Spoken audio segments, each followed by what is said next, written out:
Bonjour. Alors, je suis vraiment heureux d'être des vôtres à cette occasion. Je trouve que c'est vraiment une église conviviale, puisque comme ça, on a un temps, on peut prendre du café, on peut se restaurer. J'avais commandé du saumon pour le matin, mais bon, il n'a pas été livré. Et je trouve évidemment que c'est assez courageux de votre part d'aborder la question de qu'est-ce qui se passe après la mort, parce que c'est quand même une question un peu saisissante.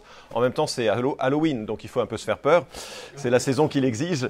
Vous connaissez ce que le proverbe français dit, il y a deux choses absolues et garanties dans la vie, la mort et les impôts. Et bien sûr, c'est quelque chose qui nous concerne, donc la question de la mort. Parfois, les auteurs en parlent avec un peu d'humour. Marcel Aimé écrit « La vie, ça finit toujours mal ». C'est une observation assez fine de l'existence et peut-être vous êtes là parce que justement, c'est une question qui vous préoccupe. Et on va voir un peu ensemble, dès que je peux avoir un retour sur l'écran ici, voilà, on va voir un petit peu ensemble qu'est-ce que la Bible dit à ce sujet. Et puis, c'est une expérience assez commune qui est retracée par les artistes un peu de différents bords, différentes techniques. Je ne sais pas si vous connaissez cet homme. Il s'appelle Opalka et il a eu l'idée géniale de prendre une photo par jour de son portrait avec la même chemise pendant toutes les années de sa vie. Et vous remarquez quelque chose ? Alors, je ne sais pas, l'histoire ne nous rapporte pas s'il lavait la chemise entre les prises, n'est-ce pas? Je n'ai pas demandé à son épouse et en fait, il est décédé en 2011. Mais c'était une idée géniale parce que maintenant, si vous avez une photo de Opalka chez vous, vous êtes devenu assez riche parce que c'est un artiste qui a pris de la valeur, c'est assez bien coté. Mais qu'est-ce que vous remarquez dans ses photos? Il vieillit, n'est-ce pas, Et c'est un petit peu le chemin que nous allons tous emprunter, et sans vouloir le dire trop méchamment, certains sont plus près d'un côté que de l'autre dans cette assemblée. Et puis, donc, c'est bien d'en parler parce que la mort est une réalité qui va un jour nous concerner. Et je crois qu'il faut regarder les choses en face.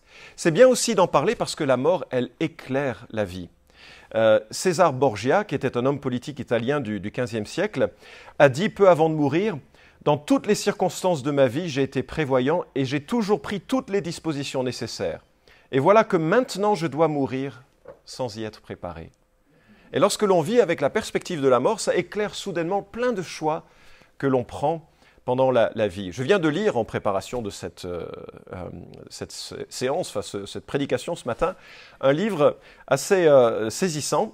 Catherine Guénec rassemble les 200 dernières paroles d'hommes et femmes célèbres. Et c'est assez amusant de lire un peu ce que les gens disent, enfin, amusant, c'est peut-être pas vraiment le bon adjectif, ce que les gens disent quelques minutes, quelques instants avant de mourir.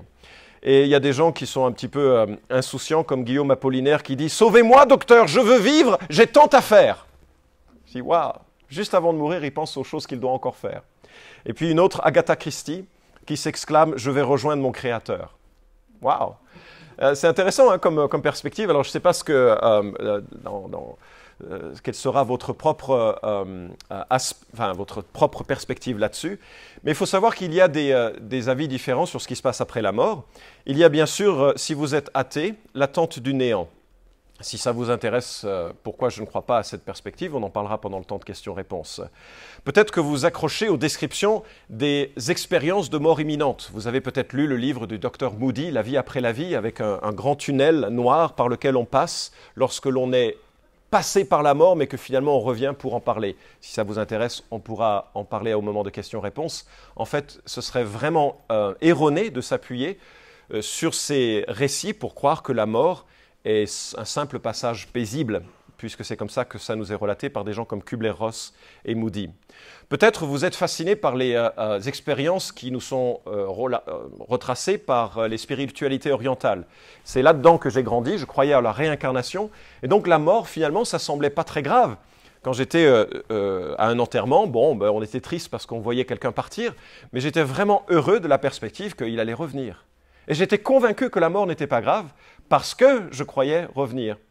Évidemment, je ne vais pas regarder l'ensemble des arguments. Aujourd'hui, je ne crois plus à la réincarnation et je crois que c'est vraiment une fausse espérance. Là encore, selon comment vous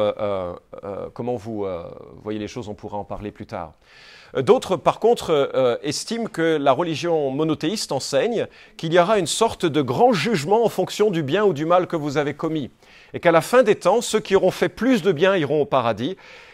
Ou bien s'ils ont fait plus de mal, ils iront en enfer, c'est-à-dire dans un jugement éternel, séparés de Dieu et séparés les uns des autres. Là encore, si c'est là votre conviction, nous pourrons l'évoquer ensemble, mais c'est radicalement opposé à ce que la Bible dit. Et ce que la Bible dit, et je le dis en sachant que ça va provoquer un peu un choc, mais qui nous permettra d'aborder la question. Vous avez bien entendu tout à fait la liberté de ne pas être d'accord avec ce qui est dit, et on pourra en parler plus tard. Mais la Bible annonce de manière très claire qu'il y a un jugement radical et définitif après notre mort. Et ce jugement radical et définitif qui a lieu après notre mort nous place soit dans la présence de Dieu, soit nous éloigne de Dieu et des uns des autres à jamais. Et c'est pourquoi vous avez raison d'être venu sur cette question, même si c'est un peu, peut-être vous en prenez vraiment d'une manière un peu frontale dans cette matinée, mais c'est vraiment la manière dont la Bible en parle. Je dois dire que l'un des premiers versets que j'ai découvert de la Bible, moi qui croyais à la réincarnation, c'est un texte qui se trouve dans la lettre aux Hébreux et qui dit « Il est donné à l'homme de mourir une seule fois, après quoi vient le jugement. » Alors, le matin, je me levais et j'entendais « Il est donné à l'homme de mourir une seule fois, après quoi vient le jugement. » Je dis « Ça, c'est bien les chrétiens, ça c'est bien les chrétiens. » Et le soir, je m'endormais et j'entendais « Il est donné à l'homme de mourir une seule fois, après quoi vient le jugement. » Et je me suis dit « Ouais, c'est quand même drôlement fort comme perspective. Est-ce que ça laisse aucun espoir, on dirait? Peut-être la notion de jugement vous choque même. Mais laissez-moi vous poser une question. Est-ce que le paradis serait le paradis pour vous si vous vous réveillez à côté d'Hitler? Ah, soudainement, la notion du jugement devient « Ouf, il y a un jugement, n'est-ce pas ?» Une autre question, peut-être un peu plus difficile. Est-ce que le paradis serait le paradis si vous vous réveillez dans le paradis à côté d'un Français? Un râleur, c'est-à-dire. C'est ce que je voulais dire. Est-ce que ce serait le paradis si nous entrions là où ça ira bien sans qu'on soit transformé? Et soudainement, ça donne une notion que heureusement qu'il y a un jugement. Parce que cette notion nous permet de considérer que tout ce qui va mal sur cette terre, avec sa violence, son égoïsme, trouvera un jour réparation. Et selon du côté où on est, on trouvera ça super nécessaire, non? Une autre remarque. Si jamais Dieu imposait aux hommes et aux femmes d'être dans sa présence pour l'éternité, est-ce que ce serait encore le paradis? Ça ressemblerait à une prison, non? Regardez aujourd'hui. Si nous disions à tous ceux de Pont-de-Cherrouy, vous devez vous tourner vers Jésus-Christ, qu'est-ce qui se passerait? Ce serait une rébellion, à juste titre d'ailleurs, à juste titre. Personne ne peut imposer la foi. Et Dieu n'impose pas la foi, il se révèle en sorte que l'homme et la femme est placé devant une responsabilité personnelle. Et donc si je dis avec force, et peut-être ça surprend ou ça choque, qu'il y a un jugement radical et définitif après notre mort qui nous sépare à jamais de Dieu ou nous place à jamais dans sa présence, ça peut être vécu comme quelque chose de très négatif, mais ça peut aussi être vécu comme « mais en fait c'est drôlement juste, non ?» et peut-être drôlement nécessaire. Le paradis ne serait pas le paradis si nous ne choisissions pas personnellement d'y entrer. Et en même temps, j'aimerais souligner que la Bible offre une espérance exceptionnelle et qui, moi, m'a bouleversé. Jésus prononce cette phrase alors qu'il est il est devant la tombe d'un homme qui est mort depuis 3 jours. Et en Israël, un homme qui est mort depuis 3 jours, son corps est en pleine décomposition. Enfin, commence en tous les cas le processus de décomposition. Il sent mauvais. Et Jésus dit à sa sœur, juste avant qu'il ne passe à l'action et ne ressuscite cet homme, Jésus dit la chose suivante. « Je suis la résurrection et la vie, lui dit Jésus. Celui qui place toute sa confiance en moi vivra, même s'il meurt. » Vous réalisez l'étendue, la magnitude, l'extraordinaire espérance qui est associée au christianisme biblique. Jésus dit « Je suis la résurrection et la vie ». C'est une belle espérance que j'aimerais évoquer avec vous et que nous allons voir au travers du récit de la mort de Jésus-Christ. Et nous allons lire en Luc chapitre 23, à partir du verset 32 et jusqu'au verset 43. Alors si vous voulez bien ouvrir vos Bibles dans le Nouveau Testament, nous allons voir 4 points qui nous montrent en quoi Jésus peut nous placer directement au paradis à notre mort, ou pourquoi on peut avoir confiance en Jésus qui va nous placer ou qui peut nous placer directement en sa présence après notre mort. On va lire le récit de la mort de Christ. On n'aura pas le temps de lire le récit de sa résurrection, mais je ferai 4 remarques qui, j'espère, vous donneront un peu une perspective sur l'espérance chrétienne et qui répond à la question « Qu'est-ce que tu feras de moi à ma mort ?» Parce que c'est la question qui m'a été posée et à laquelle je dois répondre, et j'espère que je serai fidèle à la demande qui m'a été faite. Donc je vous invite à lire dans l'évangile de Luc, sinon je lirai le récit, Luc chapitre 23, à partir du verset 32 à 43. Si quelqu'un peut dire le numéro de page pour ceux qui ont les Bibles. 684, merci, je ne l'avais pas. Et je lis dans une version qui est assez proche, mais peut-être un petit peu différente, mais ce ne sera pas de grands changements. On conduisait en même temps 2 malfaiteurs qu'on allait faire mourir avec Jésus. Lorsqu'ils furent arrivés au lieu appelé le crâne, ils le crucifièrent là, ainsi que les 2 malfaiteurs, l'un à droite, l'autre à gauche. Jésus dit « Père, pardonne-leur, car ils ne savent pas ce qu'ils font. » Ils se partagèrent ses vêtements en tirant au sort. Le peuple se tenait là et regardait. Quant au chef, il raillait Jésus en disant « Il a sauvé les autres, qu'il se sauve lui-même, s'il est le Christ élu de Dieu. » Les soldats aussi s'approchèrent pour se moquer de lui, lui présenter du vinaigre en disant « Mais si tu es le roi des Juifs, sauve-toi toi-même !» Il y avait au-dessus de lui cette inscription « Celui-ci est le roi des Juifs. » L'un des malfaiteurs, suspendu en croix, blasphémait contre lui. « N'es-tu pas le Christ? Mais sauve-toi toi-même et puis sauve-nous !» Mais l'autre lui fit des reproches et il dit « Ne crains-tu pas Dieu, toi qui subis la même condamnation ? Pour nous, c'est justice, car nous recevons ce qu'ont mérité nos actes. Mais celui-là n'a rien fait de mal. » Et il dit « Jésus, souviens-toi de moi quand tu viendras dans ton règne. » Jésus lui répondit « En vérité, je te le dis, aujourd'hui, tu seras avec moi dans le paradis. » Il était déjà à la 6e heure environ, il y eut des ténèbres sur toute la terre, jusqu'à la 9e heure. Le soleil s'obscurcit et le voile du temple se déchira par le milieu. Jésus s'écria d'une voix forte, « Père, je remets mon esprit entre tes mains. » Et, en disant ces paroles, il expira. Le centenier, à la vue de ce qui était arrivé, glorifia Dieu et dit, « Réellement, réellement, cet homme était juste. » C'était la parole de Dieu. Quelques remarques maintenant tirées de cette écriture et de ce qui nous est relaté. Et je voudrais remarquer, comme premier point, vous avez vu le plan qui était affiché, que Jésus est capable de nous faire rentrer en sa présence, dans le paradis, parce qu'il meurt à notre place. Il y a dans l'histoire qui nous est racontée, dans les 2 versets ici, quelque chose de très ironique. Vous avez remarqué ? On conduisait en même temps 2 malfaiteurs qu'on allait faire mourir avec Jésus. Pourquoi 2 malfaiteurs? En fait, au départ, ils étaient 3. Rome avait la fâcheuse habitude de crucifier ses ennemis. Et la crucifixion est une torture absolument innommable. La personne décède en 3 jours, généralement d'asphyxie, parce qu'elle essaye de prendre appui sur ses pieds pour respirer. Puis, quand la douleur des clous sur les pieds devient intenable, elle se laisse aller en expirant. Et puis, quand la douleur est telle sur les poignets, elle essaye de... Enfin, c'est un jeu extraordinairement violent qui est imposé aux opposants de Rome. Et ils avaient capturé 3 hommes, dont un meneur du nom de Barabbas. Barabbas, pour vous donner une idée du personnage, c'est un peu le Bin Laden des Romains. Ça vous parle? C'est vraiment un terroriste. Il ne faut pas s'imaginer que quand on a ici, à côté de Jésus, 2 brigands, ce n'est pas des voleurs de Malabar. Ce sont des terroristes, ce sont des gens qui ont du sang sur les mains, ce sont des gens qui ont tué contre le pouvoir de Rome, et Rome se fait un plaisir de les éliminer, et de les éliminer en faisant peur, pour que ça donne l'idée aux gens de ne jamais suivre la même route. Vous voyez le raisonnement des Romains en cela.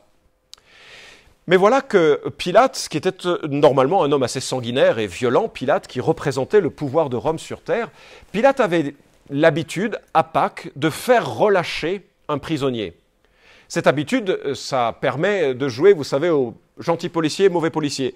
Pendant 364 jours, Pilate était le mauvais policier, mais le 365e jour, à Pâques, il était le gentil policier. Manière de tenir un peu la faveur du peuple de temps en temps.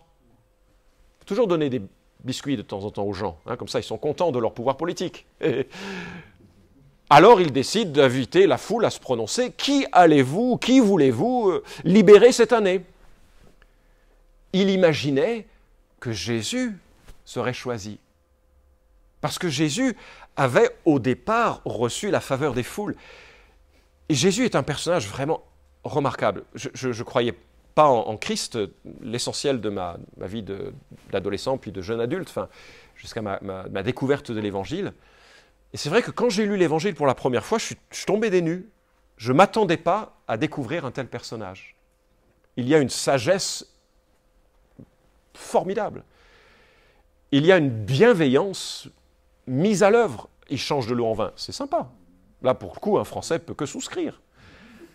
Il multiplie le pain, à une époque où on achetait le pain avec de la journée, avec le salaire de la journée. On ne mangeait pas comme on mange aujourd'hui. Il est plein de bienveillance envers les exclus, notamment les femmes qui sont souvent méprisées. Il les honore. Jésus est remarquable. Mais voilà qu'il bouleverse aussi l'ordre établi et il est franchement contre l'hypocrisie des pasteurs, enfin des religieux de l'époque. Et c'est un anticlérical qui fait peur, justement, au clergé.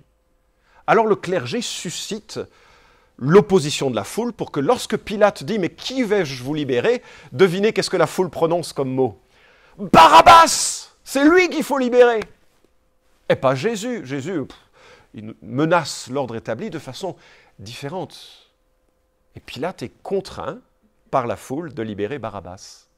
Mais ce qui est remarquable, c'est que, et tragique, c'est qu'en libérant Barabbas, plutôt que Jésus, il y a deux extraordinaires vérités spirituelles qui sont dans cette histoire. La première, c'est que Jésus est classé parmi les criminels. Et la deuxième, c'est que Jésus libère un criminel. Et en cela, vous avez votre histoire, n'est-ce pas? Je m'explique. Voilà comment la Bible parle de cet événement. Des siècles auparavant, et on viendra dessus avec le deuxième point, la Bible dit que le serviteur que Dieu enverrait serait en fait classé parmi les criminels. C'est exactement ce qui a lieu. On lui donne la place d'un terroriste. Lui, Jésus, saint, parfait, on lui donne la place d'un terroriste. Mais vous savez pourquoi? Parce que lorsque Jésus meurt à la croix, un texte de l'apôtre Paul nous apprend que Jésus devient péché pour nous. Jésus devient criminel pour nous. Galates chapitre 3, verset 13 nous dit que Jésus prend la malédiction que nous aurions dû recevoir. Ce qui se passe dans ces deux versets est illustratif d'une réalité extraordinaire. Parce que Jésus meurt à la place d'un criminel pour de vrai, mais il meurt à la place de tous les criminels qui ressentiraient le besoin de grâce. Il meurt à votre place pour peu que vous ayez confiance qu'au moment où il meurt, il reçoit toute la colère de Dieu pour que vous ne la subissiez plus jamais. Jésus meurt à la croix entre deux criminels à la place d'un autre parce que c'est précisément ce qu'il vient faire. Il vient pour mourir pour des coupables. En fait, à la croix, vous pourriez mettre votre nom, si vous le croyez, au-dessus du personnage central. À la croix, vous pourriez dire « Mince, c'est vraiment moi qui suis sur cette croix. Il est devenu ma vie sur cette croix. » Quand on réfléchit à son chemin, et je sais qu'il y a des jeunes parmi nous qui n'ont pas trop de regrets ou ne devraient pas trop en avoir, mais quand on arrive près de 40, 50 ans, et je ne vais pas demander aux gens de lever la main, 60 ans, 70 ans, 90 ans, 100 ans, on accumule un certain nombre de choses pour lesquelles on se dit « j'aurais pu mieux faire », non? Ah, je suis le premier à le dire, je n'ai pas vu beaucoup de gens qui disaient « non, ça me concerne, je ne ferai pas de sondage ».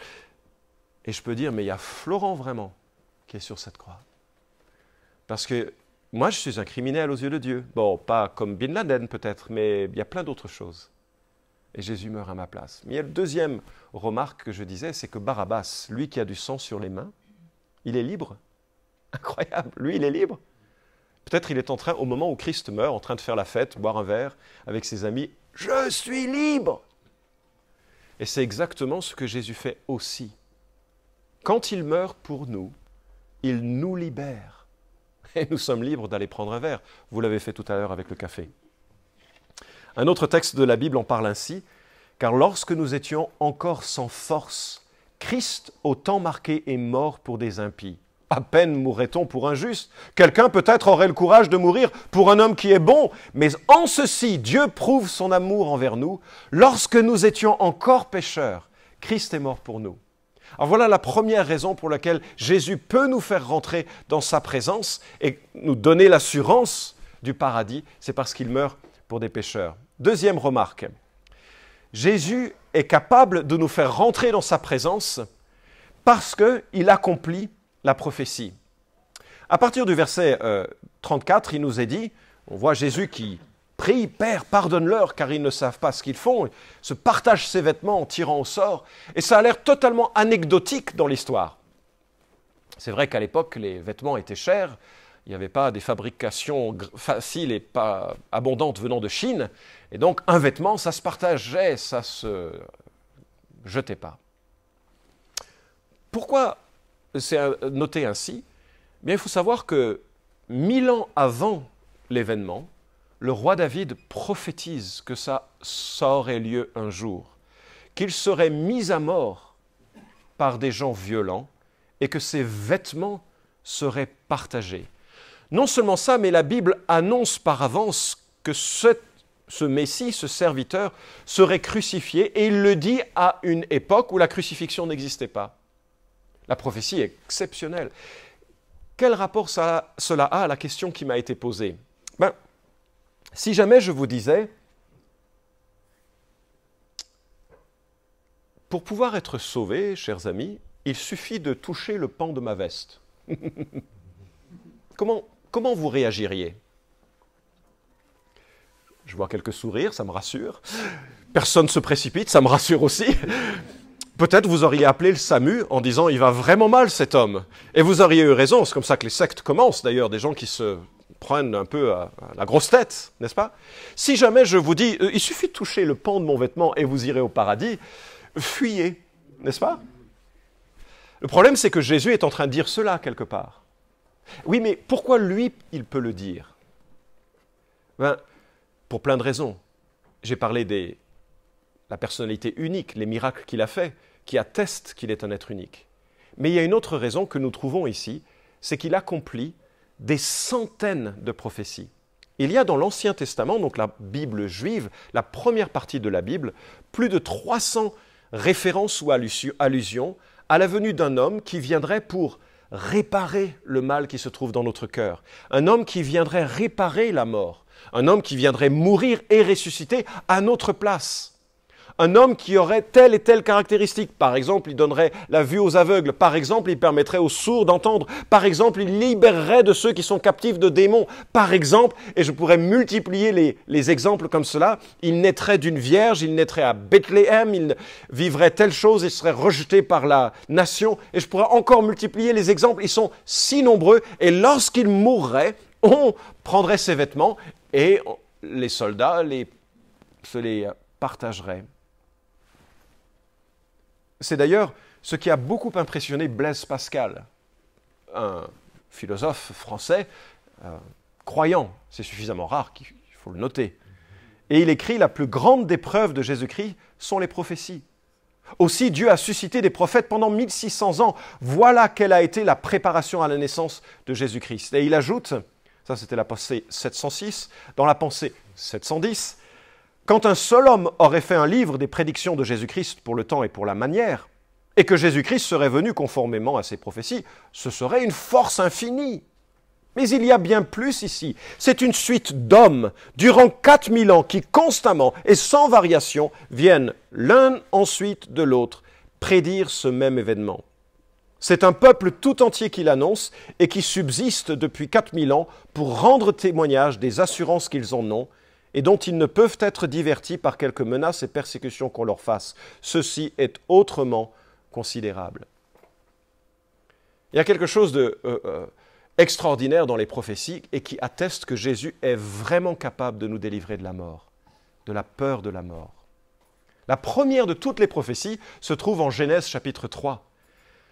Adam et Ève viennent de chuter, l'humanité vient d'être dans cette phase de condamnation.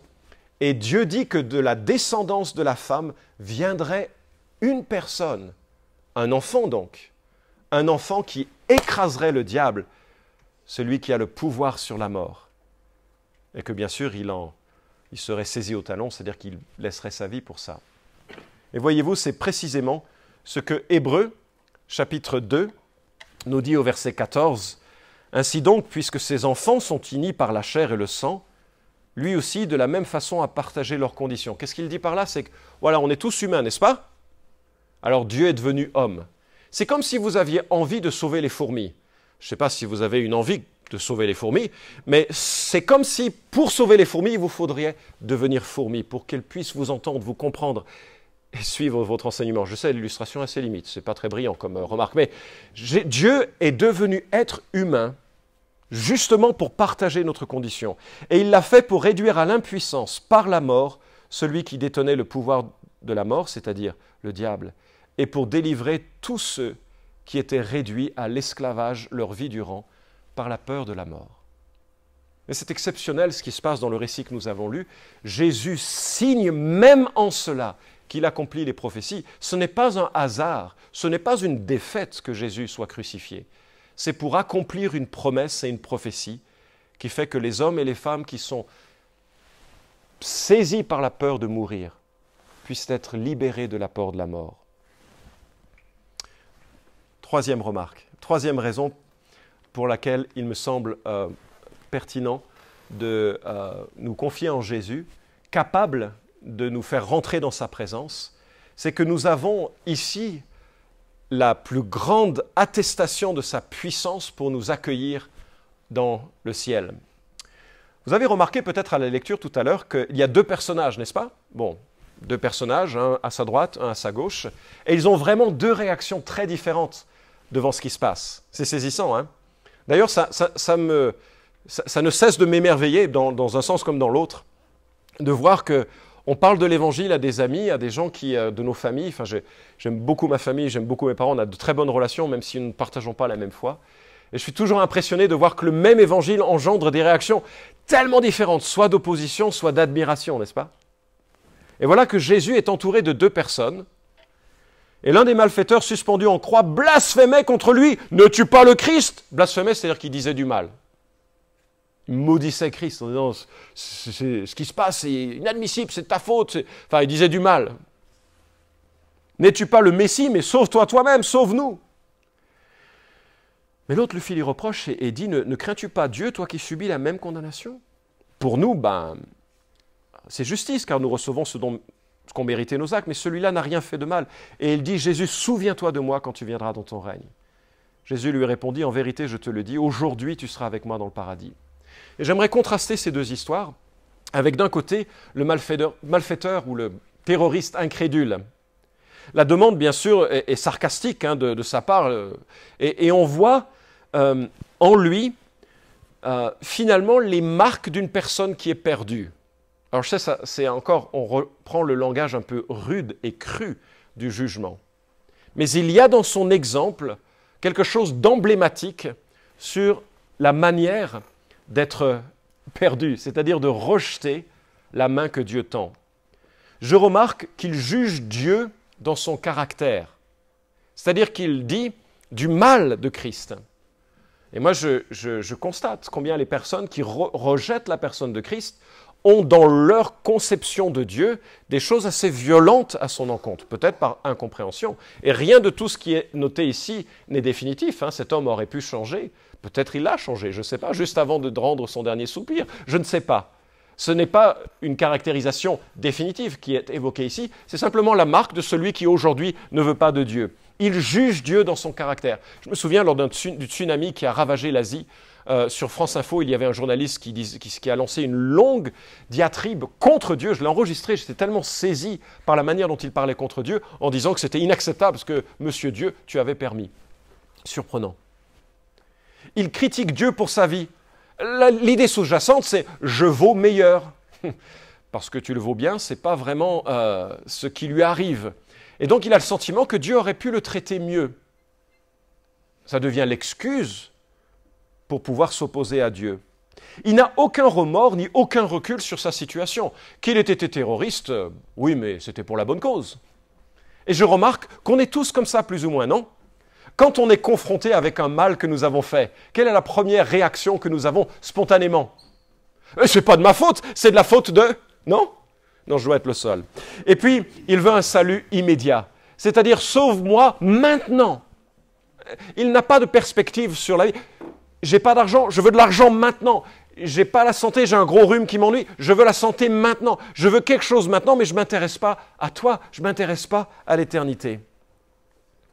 Et nous pouvons que contraster avec l'autre personnage qui me semble vraiment intéressant à observer. Lui, il craint Dieu. Ne crains-tu pas Dieu, dit-il.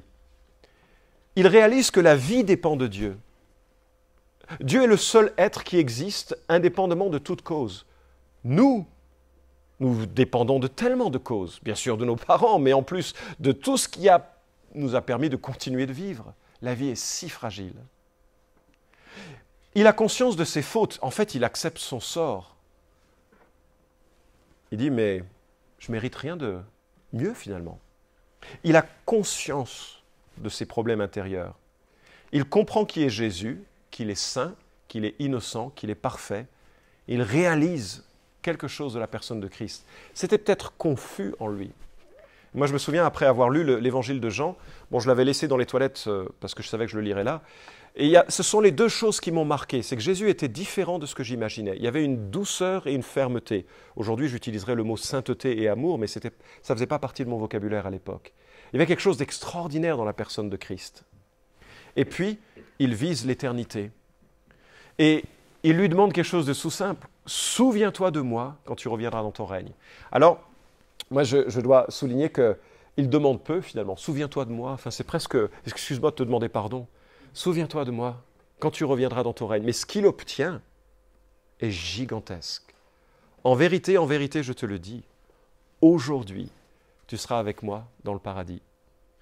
Vous réalisez à quel point l'assurance est ferme. On peut avoir confiance en Jésus parce qu'il est celui qui donne une assurance complète vis-à-vis de l'éternité. Aujourd'hui, tu seras avec moi dans le paradis. Vraiment, Jésus est celui qui a la clé, qui fait rentrer ou qui fait sortir. En cela, il nous invite à avoir confiance en lui. Alors, je ne sais pas si vous vous êtes intéressé à ce qu'il fait depuis maintenant près de 2000 ans, mais ça ne fait pas partie de la question qui m'est posée, mais on pourra en parler. Quelles ont été les activités du terroriste sauvé depuis qu'il est mort du côté de Jésus au paradis maintenant? Je ferai une quatrième remarque à propos de ce texte, c'est que Jésus donne accès à Dieu. Il était déjà à la 6e heure environ, et il y eut des ténèbres sur toute la terre jusqu'à la 9e heure. Si une manière de compter de l'époque, on devrait simplement comprendre que c'était à midi, que soudainement, de midi à 15 heures, des ténèbres se sont abattues sur l'ensemble de la terre, ou en tout cas de toute la terre visible de ceux qui écrivaient le récit. On ne sait pas quelle était l'étendue de ces ténèbres. Toujours est-il que si les ténèbres se manifestent, on ne sait pas exactement pourquoi. On imagine que peut-être les ténèbres sont symboles de jugement. Et effectivement, il y a un jugement. Quand Jésus meurt sur la croix, Dieu le Père est en train de juger le Fils à notre place. Plutôt que nous soyons jugés, lui est jugé. Et donc c'est vraiment une manifestation d'un jugement. On remarque aussi dans l'Ancien Testament que quand Dieu le Père se déplace et qu'il fait alliance, c'est parfois dans un contexte de ténèbres. Peut-être vous aurez souvenir de Abraham qui, au milieu de la nuit, est invité dans cette alliance où Dieu scelle son alliance de lui-même, et c'est dans le contexte de ténèbres. Peut-être vous vous souvenez de la sortie d'Égypte au moment où Dieu fait alliance avec le peuple, et il y a une nuée de ténèbres. Alors vraisemblablement que Dieu le Père ici se déplace et regarde Dieu le Fils dans les yeux. Et à ce moment-là, accomplissant une prophétie ancienne, pour la première fois de toute l'éternité, il y a une coupure de communion entre le Père et le Fils. Et Dieu le Père, qui est en colère contre l'ensemble de nos fautes, déverse sur son propre Fils tout le jugement que méritent nos actes. Et Dieu le Père regarde et il fait payer au Fils le péché des hommes. Un théologien écrit « Dieu ne s'est pas détourné de Jésus alors qu'il était l'agneau expiant pour les péchés. Pendant les ténèbres, le Père a longuement regardé au Fils, chacun sachant pleinement ce que l'autre faisait pendant ce deuxième aspect unique de la coupe que le Père demandait au Fils de boire. N'était-il pas normal que son aspect ne soit plus celui de l'homme, qu'il soit difforme au-delà de tous les fils d'Adam qui l'ont précédé? Comment serait-il autrement? Pendant 3 heures, la colère divine épanchée et acceptée par le seul capable de la recevoir. Pendant 3 heures, la soumission silencieuse et volontaire de l'agneau de Dieu, le serviteur de Yahweh. Pendant 3 heures, Jésus a payé la plénitude des péchés passés, présents et futurs. Pendant 3 heures, le Père a frappé le Fils de toute la colère que lui seul pouvait manifester. Et puis soudain, il s'est arrêté. Voilà ce qui s'est passé dans ce temps de la croix. Et le résultat a été qu'un voile s'est déchiré. Et si vous connaissez un petit peu l'Ancien Testament et les récits du culte de l'Ancien Testament, vous savez que dans le temple des Juifs, dans le temple d'Israël, il y avait un espace qui était le lieu très saint dans lequel se trouvait l'arche et dans lequel on n'entrait qu'une fois par an et c'était que le souverain prêtre qui pouvait y rentrer. Tout le monde avait peur d'y rentrer, c'était le lieu de la sainteté parfaite. Il y avait un rideau qui séparait le lieu très saint du lieu saint, où se trouvait une table de pain, de proposition, enfin un ensemble d'autres objets. Et au moment où Jésus meurt sur la croix, le voile se déchire. Vous réalisez le symbolisme? Ça veut dire que l'accès à Dieu est maintenant ouvert et disponible. Alors, c'est vraiment parce que Jésus a ouvert le chemin du ciel que nous pouvons véritablement lui faire confiance. Alors, je termine. Et je termine avec cette invitation à méditer un peu sur la mort, la vie. Je sais que ça n'est pas été plaisant, certains des propos que j'ai tenus, puisque la notion de jugement va un peu à l'encontre de ce que nous aimons entendre. Mais voilà comment la Bible en parle. Dieu donne une assurance ferme à celui qui se confie en lui. Mais cette assurance, elle nécessite une réponse de notre part, une réponse à l'œuvre qu'il a faite à la croix. C'est une démarche de foi, de conversion personnelle, qui n'est pas une conversion à une église ou à une personne ou à un système, mais à la personne de Jésus-Christ. Et franchement, c'est une question fondamentale parce que notre éternité est en jeu. Vous connaissez cet homme? Le penseur. Pendant longtemps, je me suis demandé à quoi il pensait cet homme. Zut! J'ai oublié mes chaussettes! D'ailleurs, il n'a pas oublié que ses chaussettes. Et puis un jour, j'ai découvert que ce penseur, sculpté par, très bien, culture générale dans cette assemblée, était en fait un petit morceau d'une immense pièce qui s'intitule « La porte du séjour des morts ». Et que le penseur, c'est un petit bonhomme qui est au-dessus d'une représentation artistique d'un côté de l'enfer et de l'autre du paradis. Maintenant, je sais à quoi il pense comme ça. Il se pose la question, où est-ce que je vais aller? Avec Dieu ou sans Dieu? Une représentation dramatique extraordinaire, une perception spirituelle très puissante et pertinente, une question que je vous renvoie parce qu'elle est la plus centrale de toute la vie. Je termine avec cette phrase de l'apôtre Paul. « Il n'y a pas de distinction, tous sont péchés et sont privés de la gloire de Dieu. Et ils sont déclarés justes par sa grâce. C'est un don que Dieu leur fait par le moyen de la délivrance apportée par Jésus-Christ. » Exceptionnel. Dieu regarde qui nous sommes, pécheurs, en proie à la mort, à l'angoisse. Et Dieu dit, mais je peux vous sauver parce que je prends vos péchés. Et la réponse est maintenant dans notre camp pour dire à Dieu, je reconnais que j'ai foiré comme cet homme à la croix. Je reconnais que toi tu es saint et que tu es mort pour mes péchés. Et je me confie en toi pour que toi tu me prennes. Voilà, ça c'est vraiment la bonne nouvelle de l'Évangile et c'est la réponse à la question qui a été posée. Jésus peut vraiment nous faire passer de là où nous sommes au paradis, pour peu que par notre seule confiance en lui, nous réalisions qu'il est porté notre péché à la croix. Merci de votre patience. Je suis conscient que j'ai un peu tenu des propos parfois un peu compliqués à entendre et je partirai vite après pour éviter les lapidations.